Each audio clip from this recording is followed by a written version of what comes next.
নিৰ্বাচন নিষিদ্ধ কৰক, নিৰ্বাচন নিষিদ্ধ কৰক, অবৈধ বাংলাদেশে হুঁশিয়াৰ, খিলেঞ্জা বিৰোধীৰা চলিব, ইনকলাব জিন্দাবাদ।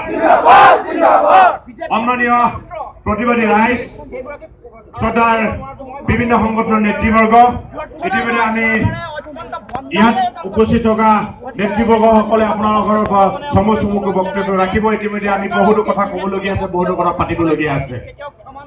ইতিমধ্যে আমি সকলোৱে গম পাইছে যে অসমীয়া জাতিৰ স্বাভিমানত তেখেতসকলে আঘাত কৰিছে, আৰু তেওঁলোকে কোন ক'ৰ পৰা আহিছে এই গোটেই কথাবিলাক ইতিমধ্যে আমি গম পাইছো। যদি কোনোবা চৰকাৰে গম পোৱা নাই, প্ৰশাসনৰ চোৰাংচোৱা বিভাগে যদি গম পোৱা নাই, আমি ইতিমধ্যে গম পাইছো।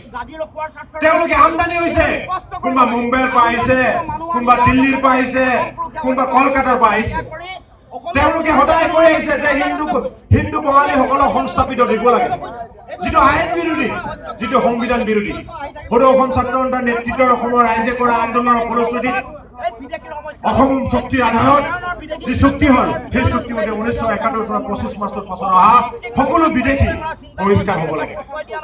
এই বিদেশীসকলৰ বহিষ্কাৰ সংবিধানৰ গণ্ডিত ন্যায়িকভাৱে এতিয়া সুপ্ৰিম কোৰ্টে ৰাষ্ট্ৰীয় নাগৰিকপঞ্জী উন্নীতকৰণৰ জৰিয়তে বহিষ্কাৰ কৰিবলৈ কৈ আছে।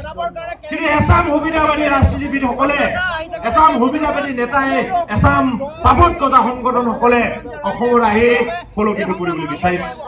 তেখেতসকলে সংস্থাপিত কৰিবলৈ কাৰণে ভিতৰি এটা সংগ্ৰাম অব্যাহত ৰাখিছে। এই সংগ্ৰামটো আমি ৰক্ষা কৰিব লাগিব। এই সংগ্ৰামখন আমি প্ৰত্যক্ষ দিব লাগিব, নহলে আমাৰ খিলঞ্জীয়া মানুহে জীয়াই থকাটো অসম্ভৱ হৈ পৰিছে। ইতিমধ্যে আমি যে কৈ আছো, জয়পুৰী হাত পালেহি, জয়পুৰী হাত পালাই আমাৰ ডিঙি পালেগে, ডিঙি আমাৰ বাহু পালেহি। যে এতিয়া যোৱাকালি চিলাপতৰ যিটো ঘটনা, 6 তাৰিখৰ যিটো ঘটনা, এই ঘটনাই প্ৰমাণ কৰিছে যে অসমীয়া খিলঞ্জীয়াৰ প্ৰতি যিটো ভাবুকি, সেই ভাবুকি ধেমাজিৰ নিচিনা জাগাত, খিলঞ্জীয়াৰ প্ৰভুত্ব থকা জাগাত ইয়াত অবৈধ বিদেশী ৰক্ষণাবেক্ষণ দিয়া সংগঠন বিলাকে আহি, পাবতগজা সংগঠন বিলাকে আহি আমাক ভাবুকি দিবলৈ পৰা হৈ গ'ল, আমাৰ স্বাভিমানক আঘাত কৰিব পৰা হৈ গ'ল, আমাৰ প্ৰতি আক্ৰমণ কৰিব পৰা হৈ গ'ল। তেখেতসকলক কোনো কাৰণত যাতে ক্ষমা নিদিয়ে অসমীয়া খিলঞ্জীয়া মানুহে সেইকাৰণে ওলাই আহিছে। সেইকাৰণে আজি গৌৰৱ বিক্ষোভ কাৰ্যসূচীৰে তেখেতসকলক প্ৰত্যক্ষ দিবৰ কাৰণে আমি ইয়াত ওলাই আহিছো। গতিকে ৰাইজ, আপোনালোকে জানে যে আমাৰ আন্দোলন কোনো সংগঠনৰ